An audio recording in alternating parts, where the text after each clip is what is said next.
Welcome back. Now, how does one build a multi-million naira business from designing bathrooms? Just how much innovation would it take? Let's find out on the CEO Watch. Thank you for joining us here on The Money with John Rhoda. Today we are joined with Michael Owolabi. He is the Managing Director and Chief Executive Officer of Bagno. Thank you very much for joining us, Mr. Owolabi. First, I'd like to ask you to please tell us a little bit more about yourself, tell us more about your company, and what kind of products and services do you offer? We're a bathroom solutions provider. We like to think of ourselves as a company that provides the full range of solutions from bathroom specification to procurement, installation, and after-sales service. Okay. That is what we do. Okay. Now, over the last 5 years, we sort of diversified into doing other design, providing other design solutions, like for instance, lighting solutions, tiles, security doors. Okay. But for the most part, we're a bathroom solutions provider. Okay, so now do you focus mostly on residential or is it sort of more corporate? It's actually 50-50. Okay. We do a lot of residences, but we also do lots of commercial buildings as well. It's like hotels. And malls, hotels. I mean, I can name a few. Corporate buildings, banks. Okay. We do all of that. Okay. Yeah. Now, there are a couple of, there's a huge emergence of shopping malls. So I can imagine there's lots of opportunities there. Yes. I believe they say that over the next 5 years, there are going to be about 100 shopping malls built, not just in Nigeria, but in other West African markets. Sure. Now, is Bagno solely focused on Nigeria at the moment, or are you looking to sort of expand it outside of Nigeria? To be honest, I don't want to do anything outside Nigeria. It's hard enough. It's hard enough running a profitable business in Nigeria. Okay. Growing capacity to do cross-border business today would be a stretch for me. I mean, other people are managing it, but I think the market in Nigeria for now, it's big enough. This is big enough for us. Yes. Yeah. You mentioned one of the challenges. I know a lot of people talk about when it comes to people. Yes. What sort of corporate culture have you tried to sort of put in place or try to foster to enable Bagno to be able to be a successful enterprise and being able to sort of attract the right people and then retain them? Okay, thank you for that question. My corporate life. I started my corporate life in Guarantee Trust, where we learned the values of honesty, integrity, openness. Okay. These are the things that are brought to bear in the organization that I run today. People are encouraged to work as a team. It's a very open environment. My door is always open. I listen to my people. They listen to me. And so I think this is what has got us this far.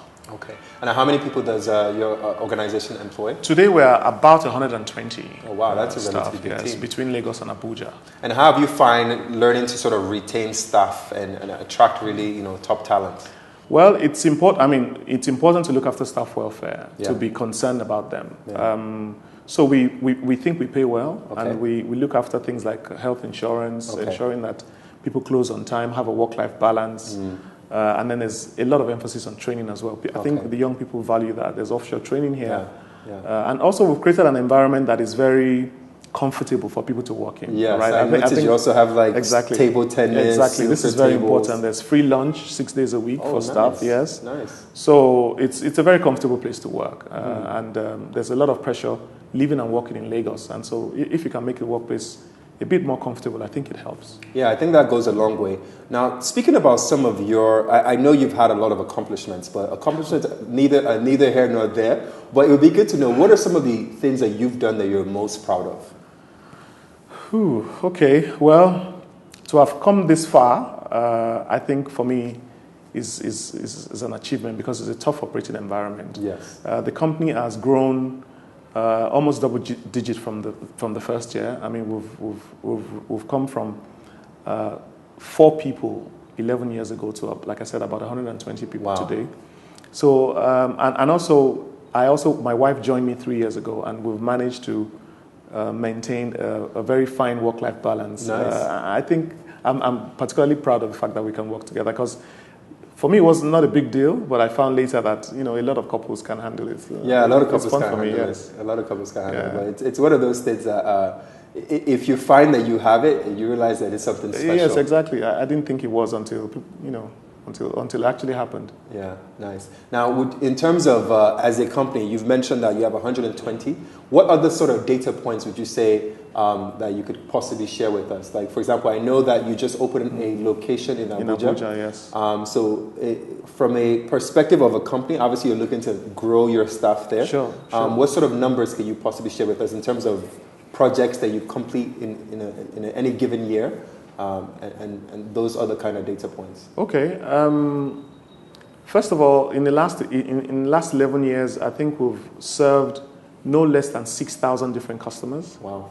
Yeah. So we've done a number of hotel projects that I'm proud of. The 4 Points by Sheraton here we nice. did. Nice. Sofitel, the Moore House in Ikoyi. Nice. We're doing the renovation right now of Novotel in Port Harcourt. We're building a new Ibis in Port Harcourt as well. Okay. And next year we're going to start the renovation of the Hilton in Abuja. Nice. So we have a number of interesting projects. We did the Access Bank head office, a number of very notable landmark projects in Nigeria, the renovation of the Muson Center.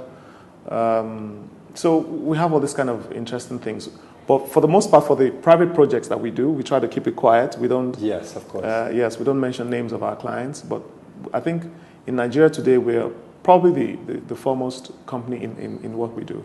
If I had the chance to go back, I would be, I think, a little bit less. I'll be more patient, okay. right? Less arrogant, okay. I think, because I find that in business, whether with business or socially, if you're humble, it helps. So I think I would tell my younger self to be more humble, and I would tell the younger people today that this is really, whether you think you're smart or whatever you think you are, I think it's important to keep that balance. Keep your feet firmly on the ground. Yeah.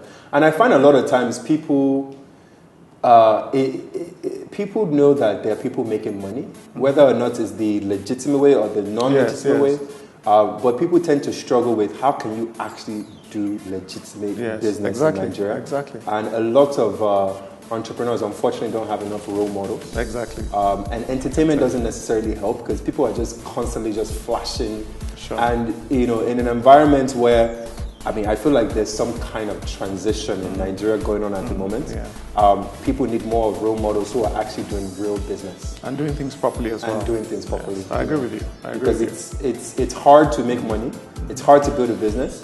However, the hardest part is actually staying on top. Sure. Because people come and go all the time. Well, they say that if you can run a business for 5 years, after that, then you have a great chance. A lot of businesses die in the first 5 years. Yeah. From every 10 businesses that I created, 8 of them died before the age of 5. Wow. The mortality rate is actually higher than in children. It's really bad. Spoken by Mr. Michael Owolabi, the CEO and MD of Bagno. Have balance, be patient, and be humble. Thank you very much for joining us here today. It's a pleasure. Thank you so much. We appreciate your time. Thank you for coming. Yeah. Thanks.